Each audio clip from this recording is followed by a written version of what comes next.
مجھے اس پر ایک چھوٹا سا واقعہ یاد آیا۔ امیر شریعت عطا اللہ شاہ بخاری رحمۃ اللہ علیہ حضرت کے ساتھ ایک مرزائی گفتگو کرنے لگا، اور اس مرزائی نے گفتگو کرتے ہوئے یہ بات کہی کہ جی ہمارا غلام احمد بھی نبی ہے۔ امیر شریعت عطا اللہ شاہ بخاری رحمۃ اللہ علیہ نے پوچھا کیوں؟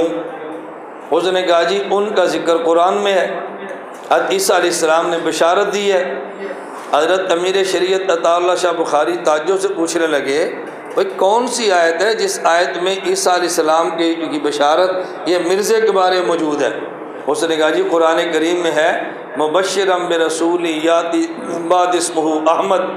عیسیٰ علیہ السلام نے فرمایا میں تمہیں خوشخبری دیتا ہوں کہ میرے بعد ایک ایسا شخص آئے گا کہ جس کا نام احمد ہے۔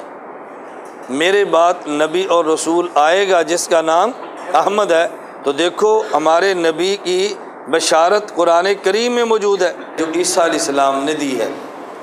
حضرت امیر شریعت عطا اللہ شاہ بخاری رحمۃ اللہ علیہ پوچھنے لگے کہ قرآن کریم میں تو حضرت عیسیٰ علیہ السلام کی جو بشارت ہے اس میں احمد کا لفظ ہے، اور تمہارے نبی جس کو تم مانتے ہو تو غلام احمد ہے۔ وہ مرزائی کہنے لگا اس میں کیا فرق پڑتا ہے، غلام کاٹ دو پیچھے احمد رہ جاتا ہے، احمد کی بشارت ہے۔ امیر شریعت عطا اللہ شاہ بخاری فرمانے لگے کہ نبی تو بنانا ہے میں نے، تو جب میں نے بنایا ہی نہیں تو وہ نبی کیسے بن سکتا ہے؟ اس نے کہا جی نبی آپ کیسے بنائیں گے؟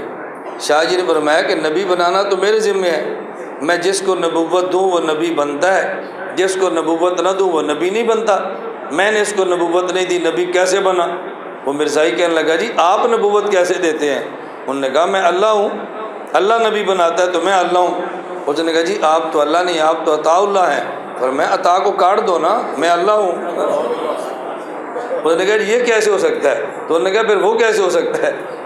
اگر غلام کاٹنے سے وہ احمد بنتا ہے تو عطا کاٹنے سے اللہ بنتا ہے، میں نبی بناواں گا تو بنے گا نا، اس لیے اس کو میں نے نبی نہیں بنایا، یہ نبی نہیں بن سکتا۔